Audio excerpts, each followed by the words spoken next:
My name is Omar Hamdan, and today we're going to be visualizing microtubule dynamics in HEK293 cells using a GFP-Tubulin fusion. Let's start off by describing what GFP is. Green fluorescent protein is a gene responsible for producing green light. Its origin comes from jellyfish. However, it could be used to visualize protein when mixed with GFP, as GFP is able to produce green light. Using green light microscopy or fluorescent microscopy, we can visualize live activities within cells. Tubulin is the building block of microtubules, and microtubules are responsible for many functions, such as cell division.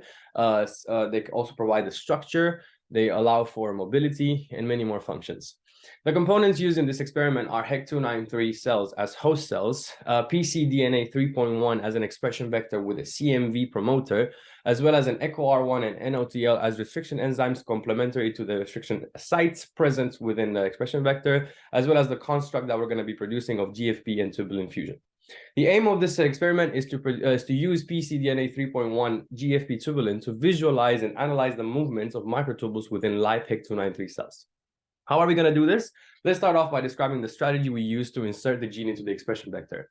First, we need to design primers. The primers need to contain an EcoR1 and an NOTL restriction site for them to be complementary with the expression vector.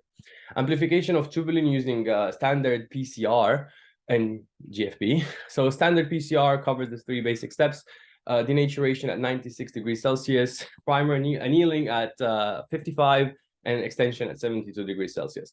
Afterwards, we're going to do gel electrophoresis just to verify that the PCR products obtained are correct. And then if the PCR products are correct, we're gonna purify them. We wash the column, we elute the DNA, and then we get the pure DNA. Afterwards, the expression vector gets digested, and we ligate the GFP-Tubulin to the digested pcDNA 3.1 expression vector. Let's talk about the bacteria transformation. So we need to choose adequate cells during which we can implement our plasmid. The E. coli are suitable for plasmid amplification, and in this case, we found that DH5 and DH5A or top 10 are suitable cells. Then we need to prepare the plasmid. In the meantime, I have to add that we need to keep the plasmid cells produced on ice just to maintain the cells stable. We add the plasmid cells, the DNA cells, to the new bacterium, and we heat shock the bacterium, allowing the cell to take in the plasmid. After the heat shock, there is a recovery period where we add 950 microliter of room temperature media to a tube rich in nutrients. However, no antibiotics. This is just to allow for the expression of the antibiotic resistance marker. We then mix rapidly and incubate. We incubate by putting 50 to 100 microliters of the mixture into plates and leave them overnight. After we've left them overnight, we need to validate that we've got the correct products. So we collect the new transformed E. coli cells and we do PCR on them. After PCR is finished and we've got an abundance of our DNA, basically, we digest it. We digest it with the restriction enzymes used in cloning. This is just to ensure that the restriction sites are basically the same. We then run run it on agarose gel, and we can compare the findings found with those expected, as well as do Sanger sequencing on the DNA just to validate its integrity, quality, make sure there's no mutations, as well as the alignment and the presence of the restriction site. Now we got everything. Let's see how we transfect it into the HEK293 cells.